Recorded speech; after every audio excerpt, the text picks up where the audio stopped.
तो फ्रेंड्स, इस एपिसोड में हम आज जानेंगे एक सोने की खान जिसको लोग आज भी ढूंढते हैं और एक जेंटलमैन डाकू, जी हाँ, जेंटलमैन डकैत जो कहता था हैंड्स अप।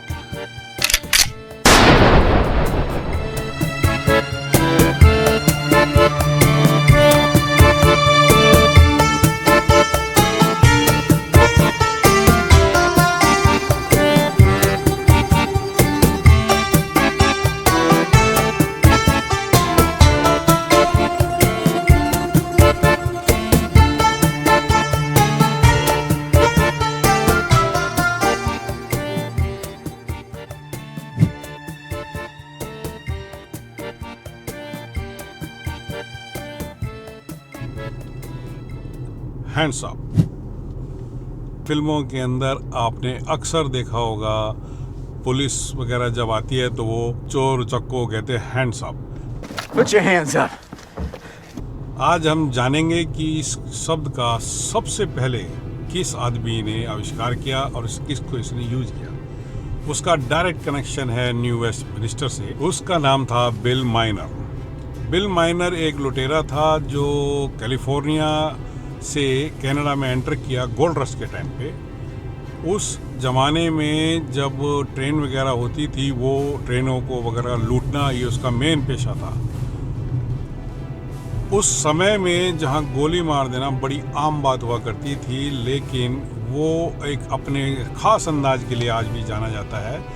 और वो था कि ये कभी गोली नहीं मारता था, बल्कि एक मौका देता था उनको बचने का और कहता था हैंड्स अप, कि अगर आपके हैंड्स अप हैं यानी गन के ऊपर नहीं है तो वो सेफ है। इसलिए हैंड्स अप का आविष्कारक जो है वो बिल माइनर है। बिल माइनर को यहाँ कनाडा में गिरफ्तार किया गया और इसको इस जेल न्यू वेस्टमिनिस्टर की जेल में आजीवन कारावास की सजा हुई।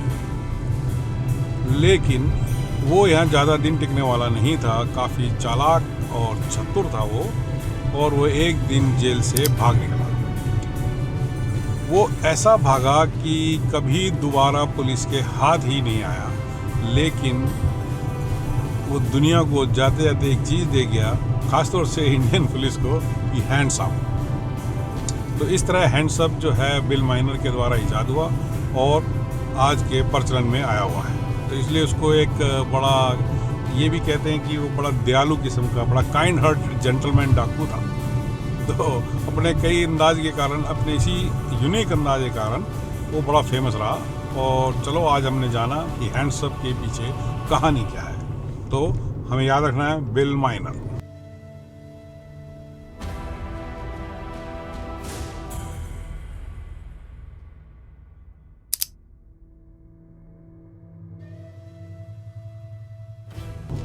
इसी जेल का एक दूसरा कैरेक्टर जो काफ़ी फेमस हुआ वो था स्लूमैक। स्लूमैक एक नेटिव इंडियन था जो कि वेस्टमिनिस्टर से 30-40 किलोमीटर दूर एक इनका गांव था जहां रहते था वो। स्लूमैक के बारे में फेमस था कि वो 1890 के आसपास वो न्यू वेस्टमिनिस्टर के सलून्स में काफ़ी पैसा उड़ाता था और पेमेंट कई बार गोल्ड में भी करता था। तो लोगों के अंदर ये अफवाह फैल गई या ये को शक हो गया कि शायद इसको कोई गोल्ड माइन हाथ लगी हुई है, क्योंकि उस टाइम गोल्ड रश का टाइम था और ज़्यादातर लोग गोल्ड रश में ही बिलीव करते थे और कोई सोर्स ऑफ इनकम तो था नहीं। तो उसका कई लोगों ने पीछा भी किया, लेकिन वो कभी सक्सेसफुल नहीं हो पाए कि उसकी मेन खान है कहाँ। खैर किसी तरह फिर एक आपसी झगड़े में उसी के एक साथी को उसने गोली मारी या नहीं मारी, लेकिन उस पर कोर्ट में केस चला इस अदालत के अंदर और इस तरह स्लूमैक को फांसी की सज़ा दी गई। स्लूमैक को इस ही जेल के अंदर हैंग किया गया, फांसी दी गई। लेकिन वो फांसी देते टाइम बोल रहा था कि if I die my mind will die too. लोगों को ये तो था कि इस पर कोई गोल्ड माइन हाथ लगी हुई है, लेकिन उसने ये श्राप भी दे दिया कि भी अगर मैं मरा तो माइन भी मेरे साथ ही मर जाएगी। इस तरह इसका एक र्यूमर स्टार्ट हुआ जो कि काफ़ी फैला और लोगों ने इसकी बताए हुए जहाँ ये रहता था उसके आसपास के इलाकों की बड़ी छानबीन भी करी। स्लूमेक का गांव यहाँ पे एक बहुत प्रसिद्ध लेक है, पिट लेक, उसके बिल्कुल पास में था। ये बात तकरीबन आई गई हो गई थी, लेकिन कुछ सालों बाद एक बहुत बड़ा माइनर जैक्सन ने इसकी माइन के होने वाले मेन जगहों पे अपनी खोज स्टार्ट करी और शायद जैक्सन के हाथ कुछ लगा ली। जैक्सन ने कुछ गोल्ड जमा कराया, तकरीबन 20-22 किलो गोल्ड था वो लेके। लेकिन जैक्सन जब से इन पहाड़ों से वापस आया और वो कभी नहीं उठा। लेकिन जैक्सन ने एक लेटर लिखा अपने सबसे प्यारे दोस्त को, जो लेटर आज जैक्सन लेटर के नाम से मशहूर है। और उसने बताया कि मैंने तकरीबन स्लूमेक की माइन खोज ही ली है। जैक्सन के लेटर के मुताबिक पिट लेक के उत्तरी भाग में स्थित इन पहाड़ों में, जहां पे वेदर एकदम अनप्रेडिक्टेबल होता है, कहीं वो माइन छुपी हुई है।